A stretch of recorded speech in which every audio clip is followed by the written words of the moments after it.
The following recording is a replay of an interview I did for the Autumn of Healing Summit in October 2024, which was host to over 100 experts in healing from around the world. This summit was organized by Matthias and Doris Badner, and I had the privilege of being involved in their 2023 summit as well, called the Network to Heal Summit. I highly recommend you subscribe to their newsletter at matthiasbadner.de so you can be notified of any future summits. Matthias and Doris' summits are world-renowned, and every year you'll find the world's forerunners in health and healing speaking at their events, such as Dr. Bruce Lipton and Dr. Dietrich Klinghardt. So be sure to subscribe at www.matthiasbadner.de to be notified of any future events. That's MATHIASBERNER.de. Enjoy this episode. Hello, everyone, and welcome to the Autumn of Healing Summit. Today, I have the privilege of introducing you to Jane Tara Cicchetti. Welcome, Jane. Thank you, Eugenie. Nice to see you, and thank you for inviting me. It's so lovely to have an opportunity to chat with you again. We spoke a while ago on my podcast, Homeopathy Hangout, and then Matthias and Doris asked me to gather some guests for the Autumn of Healing Summit after the huge success of their Network to Heal Summit last year.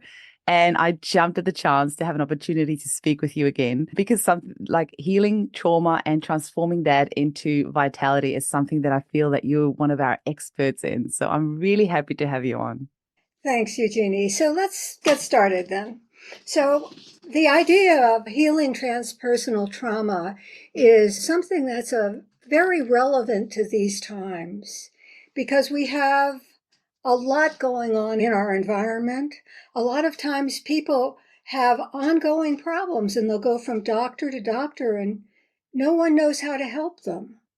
So in these cases, it's sometimes necessary to look into transpersonal causes.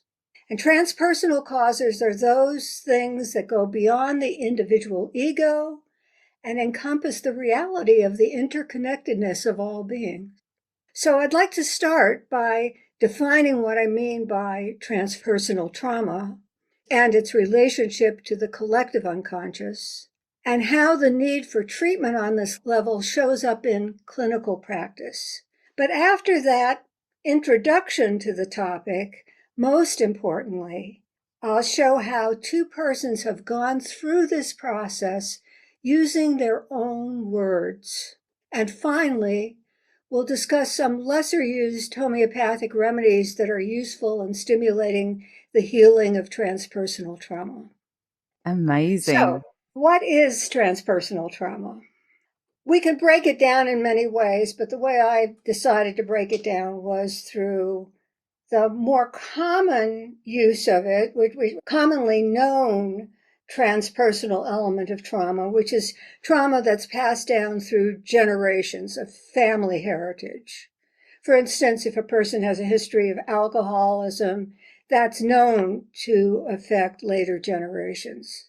But a family history, even many generations back, where there has been exposure to suffering, not necessarily ingesting something, but war, genocide, starvation, that trauma can also be passed down, even if the individual hasn't experienced it themselves. Now, another form of trauma would be trauma associated with an individual's ethnic background, their culture. For instance, a history of slavery, of oppression, of mass incarceration.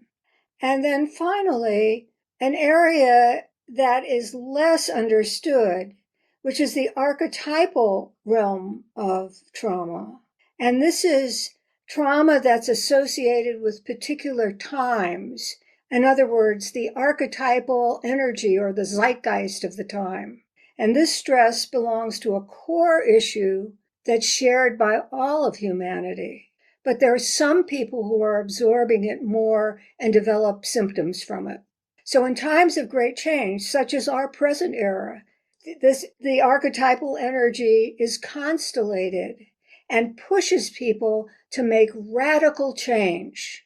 So people who are sensitive to this archetypal level also being pushed to radical change. So it's not all negative. It's actually a very positive thing in many ways. And to tell you the truth, none of us really want to make those radical changes because they're super uncomfortable.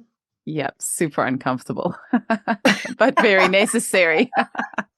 But necessary, and we'll get pushed and pushed and pushed until we make it. Anyway, however, we know as homeopaths, whether or not something deeply affects an individual depends on their particular sensitivity. So not everyone who has these traumas in their history, which is, to tell you the truth, most of us, not everyone will develop symptoms. So let's move on to studying and exploring the collective unconscious before we go any further into this. So the collective unconscious was first used in clinical practice by psychologist Carl Jung.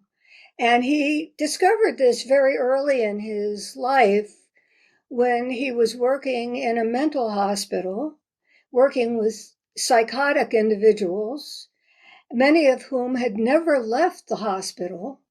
However, he discovered that they were having dreams and visions and fantasies that there was no way they could have known them. They were mythological motifs, ideas that Jung knew about, but these people couldn't know about it. And after seeing this again and again, he realized that they were tapping into a collective unconscious. And this is where he first developed his ideas of the collective unconscious through clinical observation. It wasn't something he made up or read in a book. It was clinical observation. And that's very important to understand that, because we as homeopaths work with clinical observation. So he also realized that healing often required the individual to go beyond the personal aspect of their psyche and into the realm of the collective unconscious. Now, the idea of the interconnectedness of life didn't start with Jung. It's something that existed and has been an essential part of both Western and Eastern religious and philosophical life. But it was Jung who, as a psychiatrist, brought the reality of this into clinical practice. Now, Jung continued to develop this understanding of the collective unconscious until his death in 1961. And his ideas continue to be of use. But now we can add to that research that has been done in epigenetics. So I'll just mention this briefly because I'm not an expert in this, but it's fascinating research, especially fascinating for those of us who are homeopaths. So the research has shown that family history of trauma changes the way the body and mind access DNA. So people talk about changes to the DNA. The DNA actually doesn't change, but the way we access it changes. Of course, that completely colors our reality. And much of this research was done on groups of people with a family history of severe trauma, family history of experience of the Holocaust, particularly. There was a lot done on that. Genocide, war. And changes in the way DNA is accessed is seen even in those who did not directly experience the trauma. It can go back many generations. And what's interesting is the research showed a propensity towards certain physical diseases, particularly cancer, as well as mental and emotional problems. What's more difficult to research is the result of trauma that's experienced through being within proximity of a horrifying or extremely stressful event, or even hearing about it. Now, we have a unique situation these days. In the past, depending how far back you go, it took a long time to find out what was happening in a war somewhere or other. Now we have immediate access to all of the traumas. We're continually bombarded with all of the horrific things that are happening in the world. So, for example, On 9/11, the attacks on the World Trade Center in New York City, not only were people there, but people all over the world heard about it and were affected by it. And geneticists now know that the genome or genetic material is highly responsive to the environment. So we hear those things, we are continually responding to it. This means that exposure to outside events can modify the way the genome expresses itself. That's profound. It is, and we've got a lot on our plate when we start to try to help people. So therefore, the term transpersonal rather than simply transgenerational trauma is more useful in exploring this subject, at least in my opinion. The trauma doesn't have to be in the ancestral lineage of an individual. Simply being sensitive to the stresses of the environment can cause transpersonal trauma and changes in the way we access our DNA, causing mental, emotional, and physical symptoms. So there are several categories of situations that may call for transpersonal healing. The first is a primary problem that can only be solved on a transpersonal level. In other words, a person comes to you for healing or goes to a homeopath, or maybe you yourself go to a homeopath for healing, but the primary problem can only be solved on a transpersonal level. The chief complaint could be physical or emotional, it doesn't really matter, but there's often an ambiguous diagnosis or multiple diagnoses given by various practitioners and healthcare providers. And multiple forms of well-indicated remedies and therapies have failed to change the problem. There's often a theme or inexplicable fear that dominates dreams or thoughts that seem unrelated to the individual's life. And this theme is sometimes present from childhood. So that's the first category that you may see. This person may come to you and there's this problem to start with. The second is transpersonal issues emerge during therapy and block further progress. This I've seen quite often because we treat someone and that first layer comes off, and then suddenly this underlying problem emerges. The person's doing well, and then we can't find a remedy, and progress is halted. The remedy that worked no longer works. We try all different things and nothing is happening. But then a theme will emerge in dreams or begins to dominate the inner dialogue of the individual. Along with this, new physical symptoms may arise, and the physical symptoms will sometimes give us a greater clue to what's going on and complement this theme that's emerging. And also, conflicts can arise or increase with family members, friends, or loved ones. Unusual people can come into their lives or whatever, creating a problem that's somehow related with this to this new theme that's arising. So this inner-outer relationship, which we'll talk about further, is activated. And then particularly the other world events or environmental issues affect the individual and bring forth symptoms. World events have a very strong effect on the individual, and their health can be compromised by the fact of these events.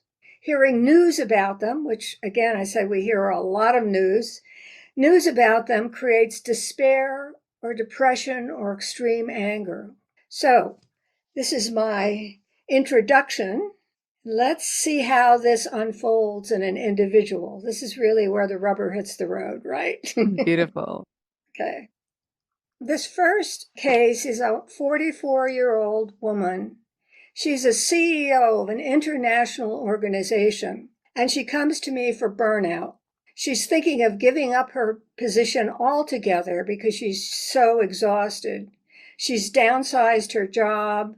She's quit working for a large firm and doesn't have any energy any longer.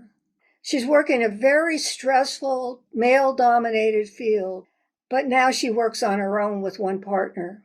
She's been an overachiever since childhood. She was a semi-professional pianist as a child, and she speaks 5 languages. To this day, she feels oppressed by the strictness and patriarchy of her family. So I give her Aurum Muriaticum, and she does really well on this for over a year. Her energy returns. She's now working at another firm where she's a part of a very important international project. She feels she's becoming more wise and more mature in her communications. So she's very happy with the result. But then a new theme emerges. And this goes on for several consults. And the Aurum Muriaticum is not helping. She says, I've been concerned about Armenian genocide since childhood. It weighs on me. Both my parents were orphans who were survivors of the genocide. And in school, they would recite poems on the genocide. I give her Boswellia serrata, which is frankincense, in a 30C. Let's see what happens. After 2 months, she says, and these are her own words, I'm entering a new phase. I'm speaking my truth more, connecting with my true self. I feel more feminine. So in the first 2 months, what we're seeing is the beginning of healing and transformation. She's connecting with a deeper aspect of herself. By month 4, she said, I had 2 meetings with Turkish people, one initiated by me. I would never have done this before, as the Turks committed the genocide. It all went very well. We had learned to hate the Turks, to see them as barbarians. So now at 4 months, you see a deeper transformation. That which was hated and deemed as separate is coming together. The polarity that was caused by the trauma is beginning to heal, and the separateness is transforming into acceptance and unity. And then her beautiful words. This is a reminder that we are all connected on a human level. Resentment doesn't help. Sharing information does. Objective information. That's beautiful. And when a client offers you words like that, you just know, like, we just do the best job in the world. She's an amazing woman, Oh, really. And she was very happy to share this because she felt that sharing this not only shows the capacity for healing with homeopathy, but also brings awareness to the Armenian genocide, which is less known than, say, the Jewish genocide. Again, for the 4th month, I never thought this day would come for me. I've carried this pain since childhood. I always wondered why the pain was so huge. This is the pain of the genocide. Now I can look the genocide in the eye. So here is the ability to actually be with the reality of the pain without having to actually carry it. wow. You've just brought something up for me. Sharing that. It's beautiful. So month 10, she's not finished yet. Now she looks deeper into the original trauma. She said, I read a novel about the Armenian genocide. You can feel this woman's courage also in what she's doing. I mean, we give remedies to people, but the people have to do the work. And Yeah. she's very courageous. I read a novel about the Armenian genocide. It shook me to the core. Until recently, I couldn't even touch a book like that. I felt I was honoring my ancestors and those who had suffered. I think I can finally understand my parents' pain. We now have a common bond of this pain. I now see the genocide as a piece of Armenian history. My culture is more than just that tragedy. So here we have a connection to her ancestry, not just based on trauma. So she's actually able to, this is a very deep connection. First, remember, she started out connection with herself, with her feminine nature, and now she connects actually with her ancestral energy, something that was only pain for her. My culture is more than just a tragedy. Beautiful. So now let's see a case addressing a more acute case of transpersonal trauma, and one that is very relevant to these times. This is a woman who has been very affected by the Israeli-Gaza conflict. She's 77 years old. And she first comes to me with post-viral symptoms. She's an herbalist and political activist and worked on hunger projects. Her main remedy was Natrum muriaticum, which she did quite well on. And then her world really fell apart. November 2023, the Israeli-Gaza conflict. The world is blown apart and I'm not doing well. I'm very anxious and agitated. I'm concerned about my family in Israel, all of the Jews in Israel, their blood family. Also, there's a huge split between progressive organizations. This happened in the United States. There were many people who were pro-Palestinian, many people pro-Israel. There were problems on campuses, but she's very affected by this. And she says, there's a sense of separation. I feel this separation very deeply. I keep looking for a place to have heart conversations, but I can't find any. I've seen a lot of this in general. The world has been affected by this horror. But as I mentioned before, those with a particular sensitivity or resonance to it can develop symptoms. And these sensitive people are like the canaries in a coal mine. They are more sensitive than most to the archetypal energies of the times. But make no mistake, we are all affected. And she's especially disturbed by the feeling of separation and lack of communication, which is a theme of Boswellia. So I give her Boswellia. Well, the first change that we see is in a dream. And she says, I handed over the production of a play to the actors and left.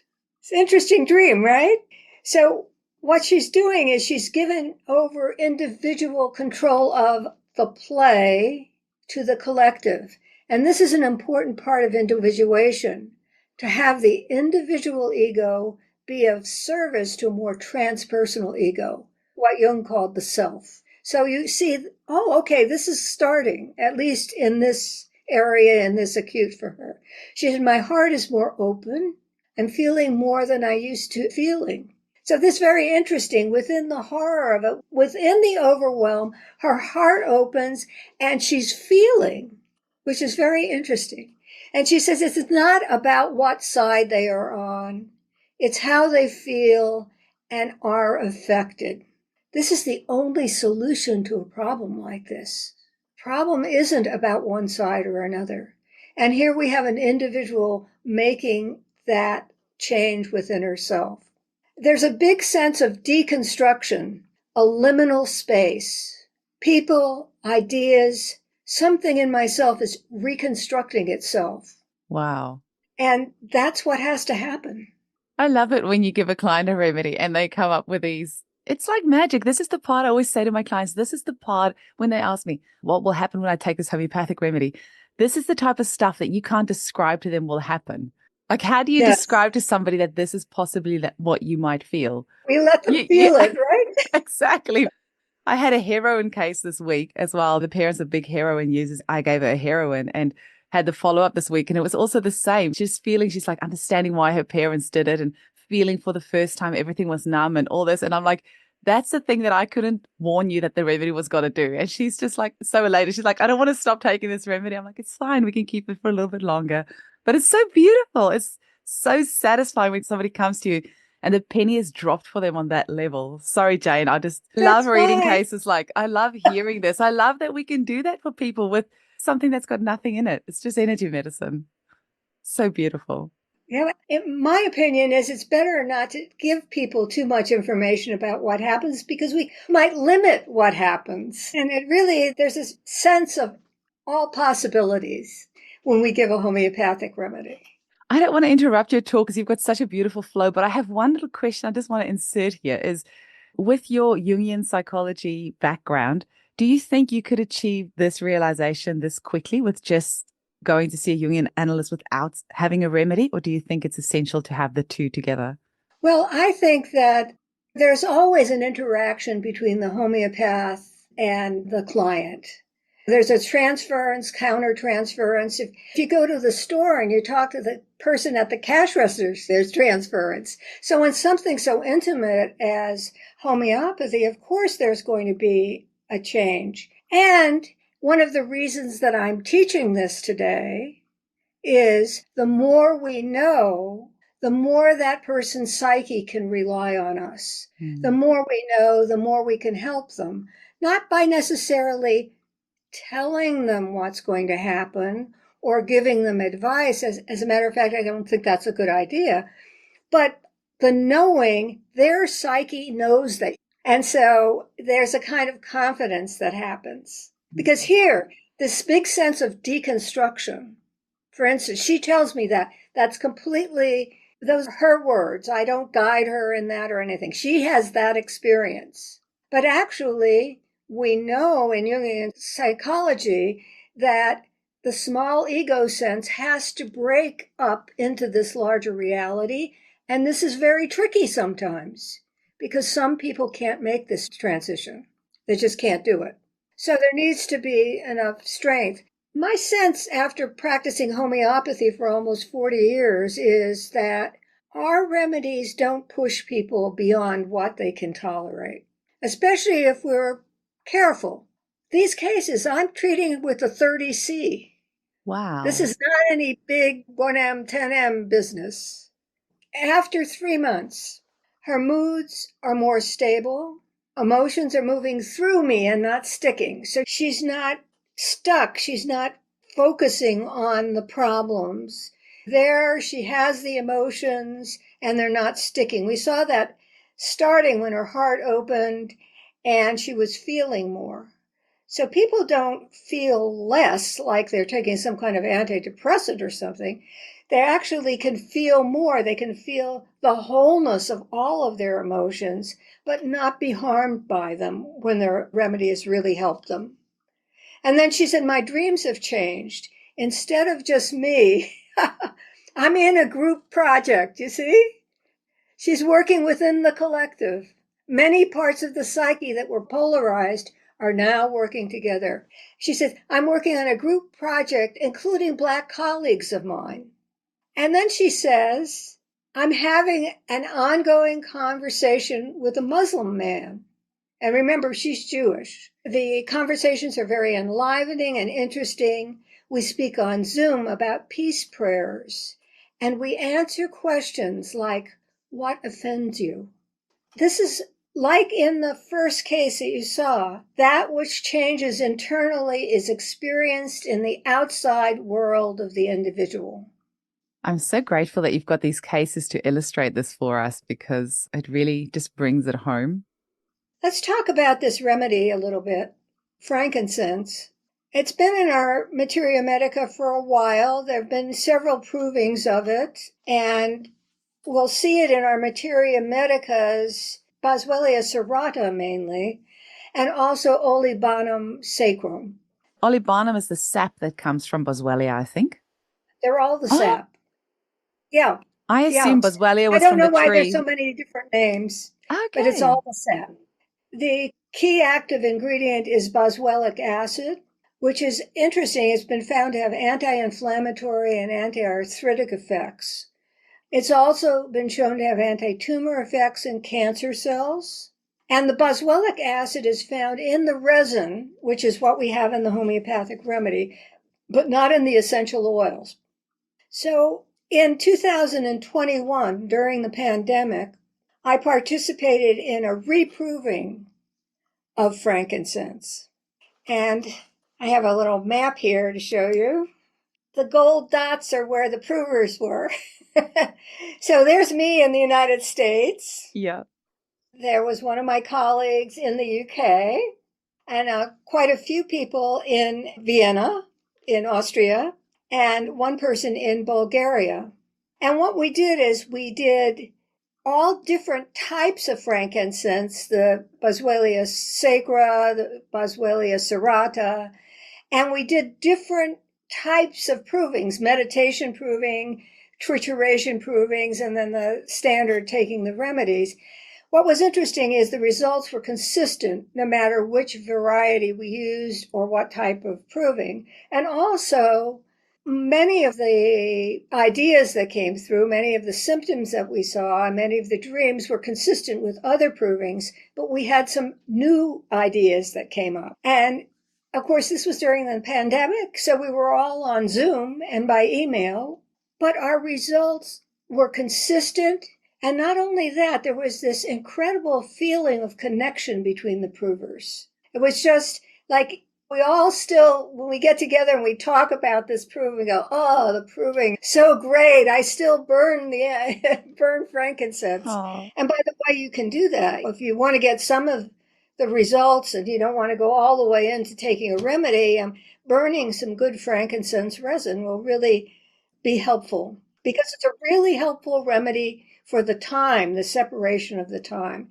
So let's see what came out. Here are the main symptoms that came out in our proving: oppression in the name of religion, genocide, concentration camps, abuse of institutions and ideologies, abuse of powers. That was abuse of power came through all provings. Religious rigidity and fundamentalist thinking. I think you and I talked a little bit about that fundamentalist thinking part of it a while back. Connection and separation. And you see this in these people, right? You see how they took separation and made connection. Integration between the individual and the collective, transformation, transmutation, and connection with nature and animals, especially trees. There was a lot more, but this is not a lecture on materia medica, so you get the idea, and this is enough to actually consider the remedy. One of the things that we did is we did drawings, and this is my drawing, my experience of the oppression of others in the name of religion and belief, the heart of darkness overlaying the heart of light. And we can see that somehow in these, I think I can anyway, in the cases that I presented. The darkness was lifted and the heart of light was revealed.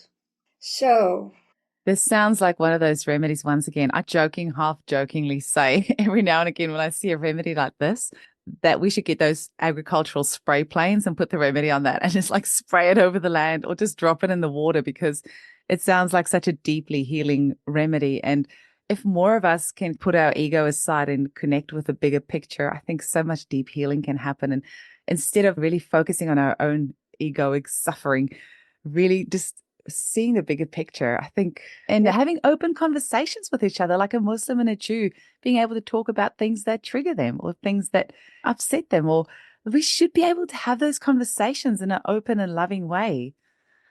yeah, it's a very important remedy for these times where there's so much polarity, there's so much separation. Interestingly, it's a remedy for post-viral infections. And if you look in our repertories, like some of the modern repertories, you'll see it.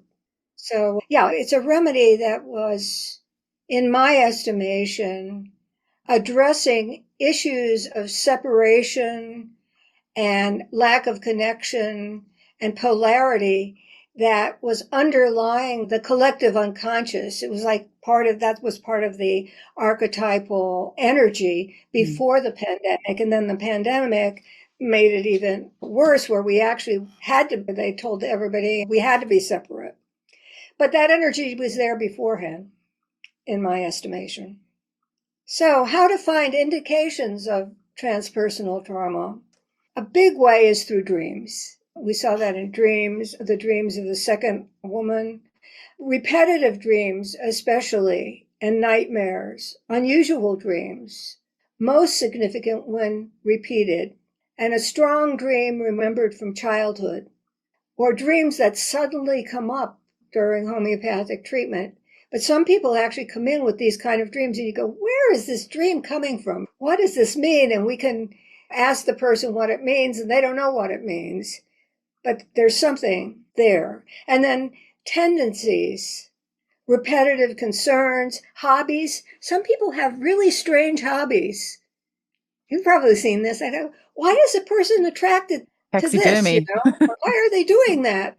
But sometimes if you put that together with a dream, sometimes it'll start to make sense. Connections to war and genocide in particular countries, disasters, that you can't explain them at all, and the person can't explain them, but they're there. And then their ancestry. Some people actually know this, and that'll be part of it.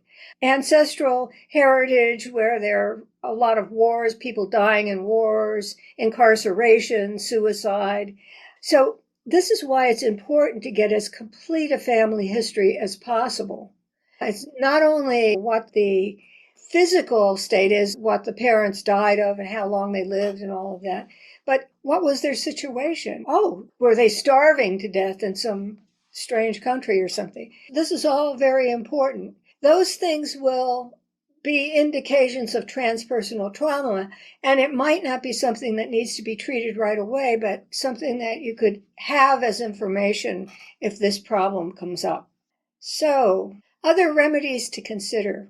I'll go through this quickly, but don't worry, I'm going to send you a PDF with this information on it. Okay? So, hydrocyanic acid. Now, there's a very interesting, and this is in the PDF, there's a link to Deborah Collins's work on hydrocyanic acid, which is very, very interesting. This is what was used in the death camps.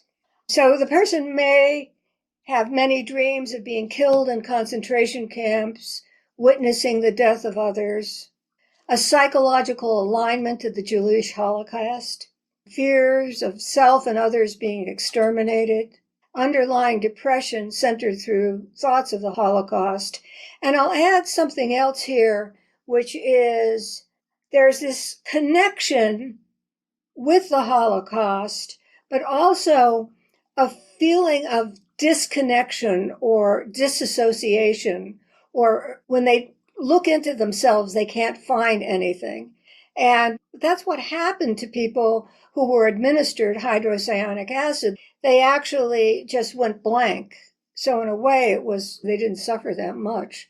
So Lactodectrus mactans, which is black widow spider, this is a family history of witnessing death, wars, insurrections, tremendous anxiety with great agitation and fear of death, never well since witnessing a violent death or an accident. Somebody sees an accident and people dying and bleeding and all of that. And the feeling that time is running out. The black widow spider has an hourglass on her back. She's a black spider with a red hourglass. And so there's that feeling, time is running out. And then finally, now, by the way, there are many other remedies to consider, but these are just some lesser known ones that I'm sharing with you. Diospyros kaki, which is the persimmon tree that survived the bombing at Nagasaki. Oh, wow. And the themes there would be that father is absent because he was in a war, or a family history of this absence, and dreams, fears, and fantasies about nuclear war, and family history or psychic connection with nuclear war, and also with Hiroshima. So again, I'm going to send you information with this on a PDF of these remedies and the link to Deborah Collins's wonderful article Thank you. on hydrocyanic acid. So I wanted to end with a quote from James Tyler Kent, just in case you thought this is all very new ideas and just Jungian. This is from Kent's lectures on homeopathic philosophy, and this is the lecture on Sora. And I've paraphrased this so it's easier to understand. The internal state of man is prior to that which surrounds him. Therefore, environment is not the cause, it is only a sounding board. It only reacts upon and reflects the internal state. And then further in that paragraph, he says, man hates his neighbor, he is willing to violate every commandment. Such is the state of man today. All diseases upon the earth, acute and chronic, are representations of man's internal state. Wow. Internal state can be changed through people who are courageous enough to want to change it and who come to us for homeopathic treatment or other forms of therapy. And it's an opportunity to be of service to others on the individual level, but it also affects the collective. Every time we work on this level, the collective unconscious is affected. And even though it's small, if you think about it, if every person did the healing that these two women did, the world would be a different place. 100%. So this is one of the great honors of being a homeopath, is to participate in this process. So I'd like to thank everybody for listening to me and my ideas and sharing the experience of these two women. And thank you, Eugenie, for all you do to share homeopathy with the world. It's such a pleasure. I just want to make sure that everyone knows about your amazing book that is available as well, and your I have website as this. well. You have got a slide there? There we go. Good. Excellent. Beautiful. Dream Symbols and Homeopathy. You said that book's been out for about 20 years, hey, because I've owned that book for Yes. over 10 years. And so brilliant, brilliant book. I highly recommend people purchase that. And the link is there as well from homeopathic.com. And yeah, you've got some beautiful links there as well. Your website isn't up there. So janetaraCicchetti.com. It's Oh, janecicchetti.com. it's just And Jane Cicchetti. I'll have these links on the PDF that I'm going to send everyone. Brilliant, brilliant.